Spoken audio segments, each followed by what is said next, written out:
मलाई मान गरेनन्, अपमान गरे।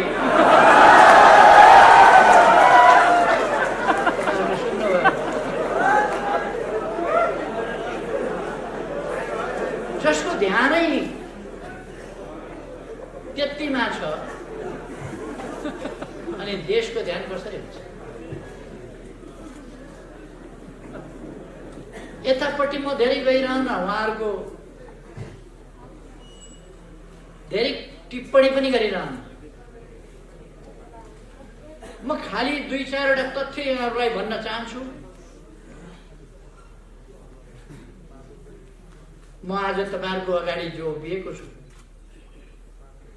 नेपालमा लोकतान्त्रिक, वामपन्थी र प्रजातान्त्रिक भनिएका दुईटै शक्तिहरू 17 साल पछिको निरङ्कुश दमनले क्षतविक्षत भएको अवस्था छ। कांग्रेसहरू केही जेलमा थिए, केही प्रवासमा थिए, निर्वासनमा थिए, बाहिर। आन्दोलन गर्न सक्ने हालतमा कांग्रेस थिएन। कम्युनिस्टहरू कि जेलमा थिए, कि निर्वासनमा थिए,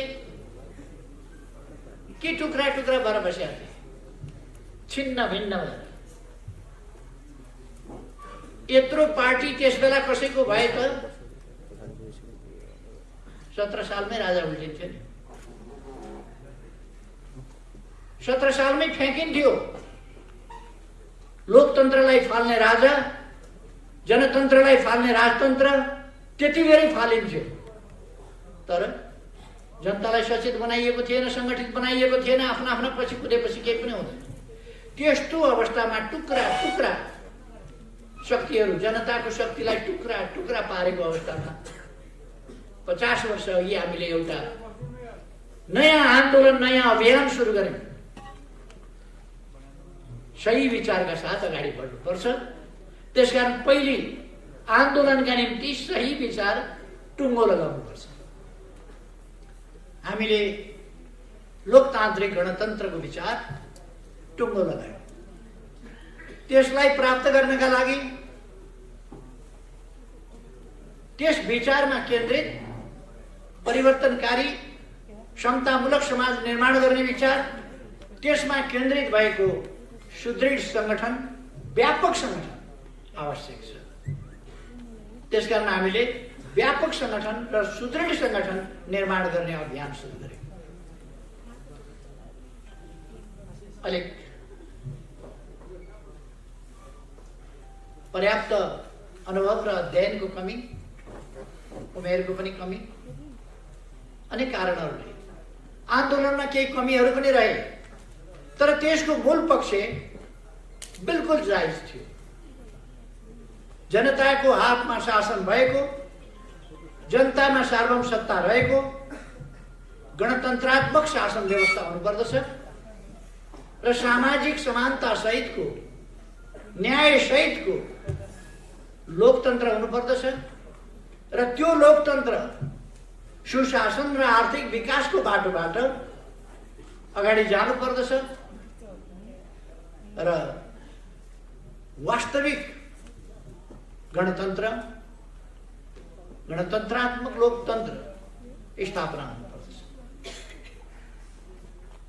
त्यसका लागि हामीले पहिले त जनताको शक्तिलाई मजबुत बनाउनु पर्छ भनेर आन्दोलनको एकीकरण, एकता, आन्दोलन विस्तार, संगठन निर्माण, विचारहरूको प्रचार सुरु गर्यौं र आन्दोलन अगाडि बढ्यो। अलिक समय त्यसले धक्का पनि खायो। अरू विभिन्न प्रवृत्तिहरू पनि आन्दोलनमा निस्किए, विभिन्न प्रवृत्तिहरू पनि अगाडि बढे। त्यसपछि विभिन्न समूहहरू पनि संगठित हुन थाले। बीपी कोइरालाले कमेन्ट गर्नुभएको थियो, एउटा ठाउँबाट निस्किएको युवाहरूको एउटा साहसिक आन्दोलनले राष्ट्रिय राजनीतिमा यति प्रभाव पारेको छ भने कांग्रेस पार्टी जस्तो संस्था शिथिल भएर बस्नु हुँदैन। त्यो उठ्नुपर्छ र त्यसले लोकतन्त्रका लागि सङ्घर्ष गर्नुपर्छ। म झापाका युवाहरूको नीतिसँग सहमत छैन, तर उनीहरूको बलिदानसँग, उनीहरूको काम गर्ने भावनासँग, उनीहरूको बलिदानसँग सहमत छु र त्यो बलिदानलाई म प्रशंसा गर्छु। पीपी कोइरालाले भनेको थिए। यसको अर्थ नेपाली कांग्रेसलाई पनि त्यस आन्दोलनले ऊर्जा दिएको थियो। एकीकरण र एकताको नयाँ सिलसिला त्यहाँबाट सुरु भयो। त्यस सिलसिलाले अनेक जागरण ल्यायो, अनेकतिर समूहहरू, अनेक संगठनहरू निर्माण हुँदै गए। एउटा धार झापा आन्दोलनको धारको रूपमा अगाडि बढ्यो। त्यो झापा आन्दोलन, त्यसपछि कोअर्डिनेसन केन्द्र, त्यसपछि नेकपा माले, त्यसपछि एमाले हुँदै अगाडि बढ्यो। अर्को धार न्युक्लियस, चौथो महाधिवेशन, मसाल, कहिले मोटो कहिले पातलो, विभिन्न ढङ्गले त्यो माओवादी हुँदै त्यो अगाडि बढ्यो। र हामीले सोच्यौं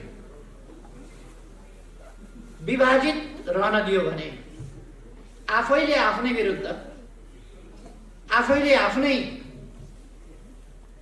बीचमा खण्डन मण्डन जस्ता स्थितिहरू, आफ्नै बीचको प्रतिस्पर्धाले आन्दोलनलाई एकजुट भएर परिवर्तनको पक्षमा लान मद्दत पुर्याउँदैन। त्यसकारण एकताबद्ध हुनुपर्छ।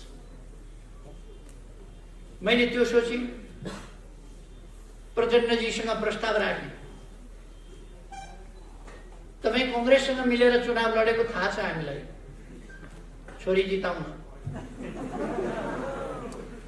छोरी जिताउन नसकेपछि मतपत्र च्यातेर प्रजातन्त्रको धुजा पार्न, त्यसका लागि तपाईँ कांग्रेसमा जानुभएको थियो। खासै उपलब्धि केही पनि भएन। हामी मिलौँ, हामी मिलेर अगाडि जाउँ। हाम्रा संविधानको सर्वोच्चताका नीतिहरू, हाम्रा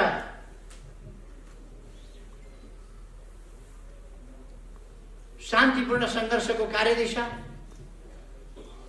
यी कुराहरूमा अब सहमत भइसकेपछि अलग्गै अलग्गै बसेर अलग्गै अलग्गै जानुपर्ने अवस्था छैन। यो लोकतान्त्रिक प्रणाली मानिसकेपछि, यो संविधान बनाइसकेपछि, यस संविधान अनुसार अगाडि बढ्ने भइसकेपछि फरक फरक बसिरहनुको आवश्यकता छैन। मिलौँ, चुनावमा मिलेर लडौँ भन्ने कुरा उहाँलाई असाध्य राम्रो लाग्यो। सुनौ लाग्यो। अझ मैले भनिदिएँ, भोलि मिल्नै भएपछि 40% दिएपछि उहाँलाई साह्रै सुन्दर कुरा लाग्यो, साह्रै राम्रो कुरा लाग्यो।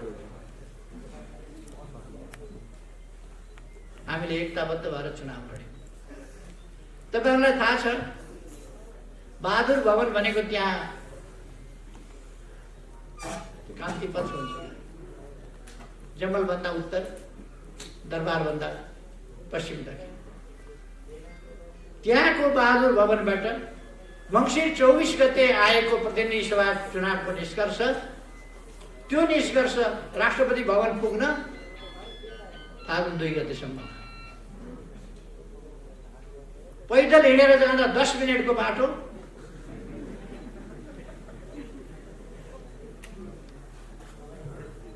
सवा 2 महिना लाग्यो कम्ती। मैले त हेरिराखेको छु के पाकिराखेको छ खिचडी। त्यति बेला पनि चुनाव मसँग मिलेर लड्ने, 40% लिएर लड्ने, कमला राम्रा मिठा ठाउँ छानी खाने, अनि सरकार बनाउन कांग्रेससँग वार्ता गर्ने र हामीसँग बार्गेन गर्ने। मलाई त 5 वर्षको प्रधानमन्त्री दिन्छु भने लाज लाग्नु पर्ने होइन।